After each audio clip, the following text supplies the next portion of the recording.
இயேசு கிறிஸ்துவின் இன்ப இனிய நாமத்தில் வாழ்த்துகிறோம். இன்றைய வேத வசனம்: ஒருவன் என்னில் நிலைத்திராவிட்டால் வெளியே எரியுண்ட குடியைப் போல அவன் எரியுண்டு உலர்ந்து போவான். அப்படிப்பட்டவைகளை சேர்த்து அக்கினியிலே போடுகிறார்கள், அவைகள் எரிந்து போம். யோவான் 15ஆம் அதிகாரம் 6ஆம் வசனம். Today's Bible verse: If anyone does not abide in me, he is cast out as a branch and is withered, and they gather them and throw them into the fire, and they are burned. John chapter 15 verse 6.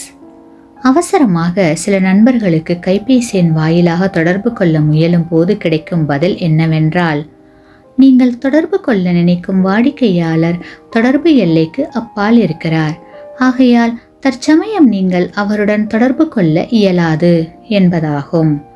அந்த பதில் ஏமாற்றத்தையும் எரிச்சலையும் தரும்.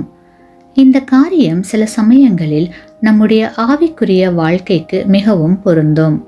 ஏனெனில் சில சமயங்களில் நமது ஜெபத்திற்கு பதில் கிடைக்காமல் போவதற்கும், ஆண்டவருடைய சமூகத்தின் ஆசீர்வாதங்கள் நமக்கு வந்து சேராமல் இருப்பதற்கும் முக்கிய காரணம், ஆண்டவர் நம்மோடு தொடர்பு கொள்ள முடியாத அளவிற்கு நாம் தொடர்பு எல்லைக்கு அப்பால் இருப்பதுதான். சிலர் தேவ ஆசீர்வாதங்களையும் வல்லமைகளையும் ஆற்றல்களையும் பெற்றிருப்பதற்கு காரணம் அவர்கள் ஆண்டவரோடு நெருங்கிய தொடர்பு கொண்டிருப்பதுதான். கிறிஸ்துவுக்குள் பிரியமானவர்களே, நீங்கள் எங்கே? தொடர்பு எல்லைக்கு உள்ளேயா அல்லது தொடர்பு எல்லைக்கு வெளியேயா? சிந்தியுங்கள். ஆமேன். நீங்கள் பெற்ற இந்த ஆசீர்வாதத்தை மற்றவர்களோடு பகிர்ந்து கொள்ளுங்கள்.